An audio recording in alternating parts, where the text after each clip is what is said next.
Welcome back, guys. Thank you for tuning in again this week.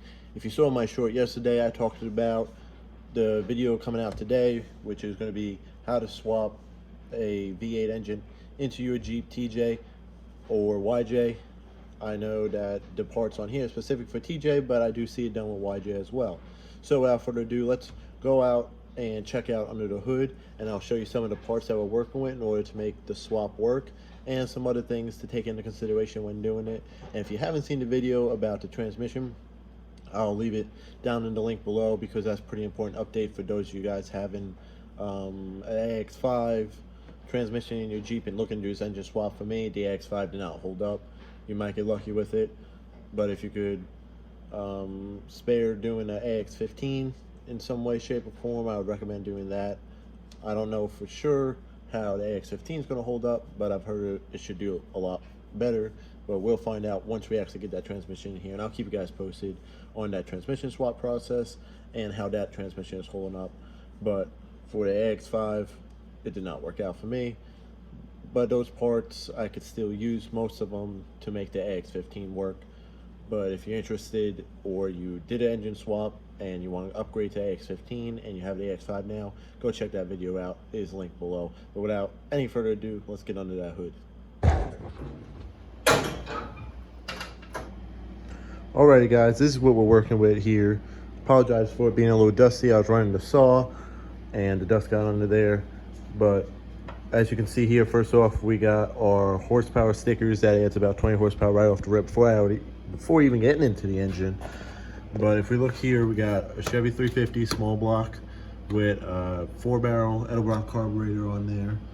And as far as custom work to make things fit, there's a custom aluminum racing radiator right here that was available online. The fan shroud cut and kind of made work over here. Now, the power steering pump was kind of an issue, but it didn't take too much to figure out. It's a Chevy power steering pump, but the line coming off it going to the Jeep, I had one end fitted for the Chevy and then the other end fitted for the Jeep. So that was a custom line I had made. So that's something, if you're not too sure what to do about, that is something that I had a little bit of an issue with, but I got figured out. So I'm going to let you know that you just got to get a custom line made to connect the two components together, and you can still use all those parts together. But the motor mounts I got from Advanced Adapters, and the motor mounts were pretty simple. I'll link the website for Advanced Adapters in the description below, because I got that and the mount for the transmission. I'm crawling there right now and see if I can show you guys that transmission mount. But the mount, they have one for AX5 and AX15. Just depends on what kind of swap you're doing. They have the engine mount that mounts up to the 350. And if you're wondering about starters, I got the bigger starter on here.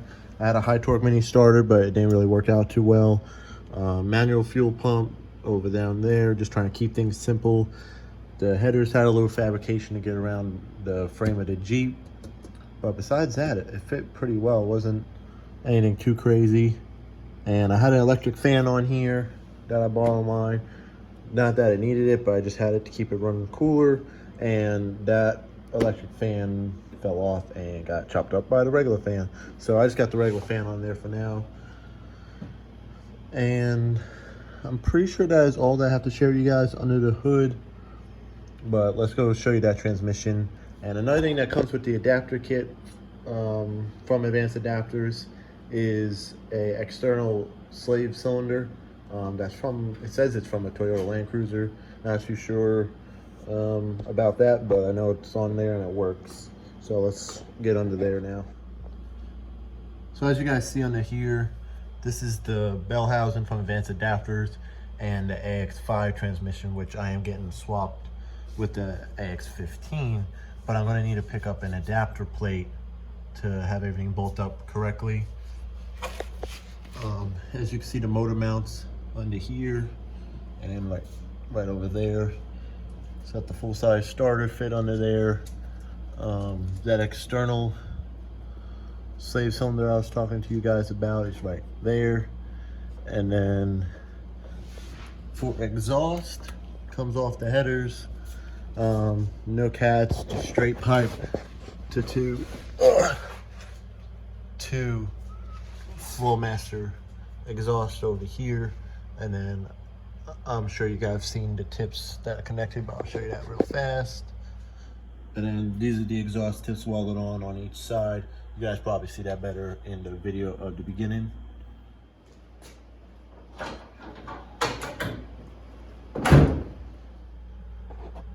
Now inside the cab, the battery's dead right now. I'm in the process of getting a battery for it, but I don't have it running too often to worry about that right now. I usually just jump it when I let the engine run till the transmission's done. But the only gauges that work are the battery, speedometer, and I want to say gas lights never worked in this Jeep, but I ended up just doing another little gauge display over here on the side, and of course a cracked windshield. But as you guys can see, there is not much that goes into making this engine swap work in a Jeep. If there's any questions you guys got, feel free to leave comments below, or if you need any links to certain parts, I could try to help you find what you need to go about doing the swap. But most of it's from Advanced Adapters. They make pretty much everything you need to do this and get the setup complete. And there's a couple of odds and ends you'll need to get along the way, some figuring things out, but it just comes with, you know, trial and error. But the last trial and error thing I gotta do is this transmission. We'll get back on the road.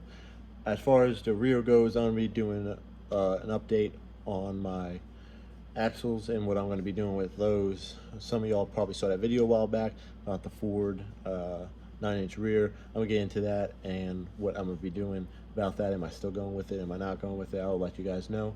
Probably in next week's video or a video later on down the road. I'll see what we have for content next week. But that's about it for this video, guys. I appreciate y'all staying tuned and watching this video. And I'm sure there will probably be some questions if I didn't cover certain things, but just leave them in the comments below. And I apologize for the camera quality getting under the Jeep and everything, for a little shaky. I can't find my actual camera right now, so I've been using my phone. So we'll probably get a camera here soon, but hopefully it's not too bad. You guys still see what y'all need to see. And as far as wiring, just tapped into the existing wiring system. You could buy some whole wiring harness, but super expensive, and I'm keeping it simple with this, nothing too crazy, hence the carburetor and the manual fuel pump. I want to keep it old school, do something a little different. Since everyone's doing LS swaps, I want to keep it more classy, and I like the sound of the carburetor and everything. That's just what I like, but that's completely up to you guys. They do have adapter kits for LS swaps, Vortec engines. Trying to think of any other engines.